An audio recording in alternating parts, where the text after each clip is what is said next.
আসসালামু আলাইকুম বন্ধুরা, কেমন আছো সবাই? আশা করি আল্লাহর রহমতে সবাই অনেক ভালো আছো। আমি টিনা চলে আসলাম নতুন একটা ব্লগ নিয়ে। আজকের ব্লগটা সকাল থেকেই শুরু করলাম। আজকে হচ্ছে ভাবছি রুটি বানাবো, কিন্তু মাহির বাবা রুটি বানানোর পরে বলতেছে পরোটা বানাও নাই।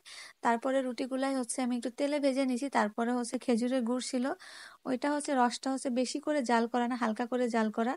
ওইটার নাম অনেকে ঝুলা গুড় বলে। যাই হোক, আমরা খেজুরের রসই বলি। ওই গুড় দিয়ে রুটিটা খেয়ে নিয়ে তারপর হচ্ছে মুরগি আনছিল আগের দিন রাত্রে।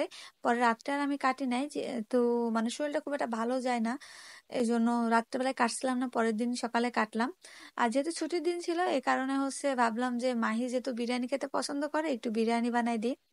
আর বিরিয়ানি রান্নাতে আমার মেয়ে কি খুশি দেখছেন ভিডিওর মধ্যে। ও খাবার খেতে বসে নাচতেছে, মানে ওর বিরিয়ানিটা অনেক বেশি পছন্দের একটা খাবার।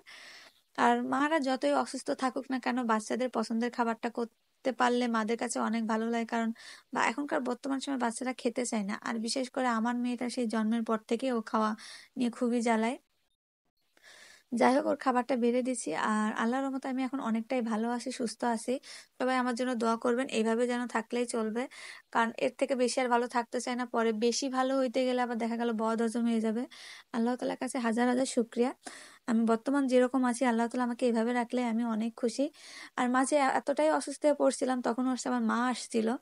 ওই সময়টা আসলে ভিডিও করতে পাই না। শরীর যদি ভালো না থাকে তাহলে কি কোনো ভিডিও ভালো লাগে বলেন? আর যেহেতু আমি এই ভিডিওগুলো, আমার ঘরে কিন্তু কেউ সাপোর্ট করে না, শুধু আমি নিজে থেকে করি। আমার জামাই কিন্তু আমাকে রাগ করে, তারপরেও আমি করি কারণ আমার এটা ভালো লাগে।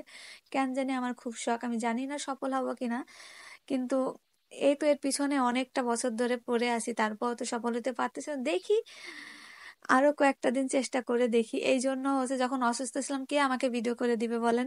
আমাকে তো নিজে থেকেই করতে হয়। এই জন্য ওই সময়টা অসুস্থ থাকার কারণে কোনো ভিডিও দিতে পারি নাই। আর এগুলা একটু একটু করে এখন করতেছি, যেহেতু আল্লাহ তালা আমাকে ভালো রাখছে, সুস্থ রাখছে। এই জন্য এখন ভাবলাম যে আবার ব্লগটা আবার শুরু করে দিই। আমার আজকের এই ভিডিওটা যদি তোমাদের ভালো লাগে, তাহলে প্লিজ আমার চ্যানেলটিতে সাবস্ক্রাইব করবা, লাইক, শেয়ার, কমেন্ট। আল্লাহ হাফেজ।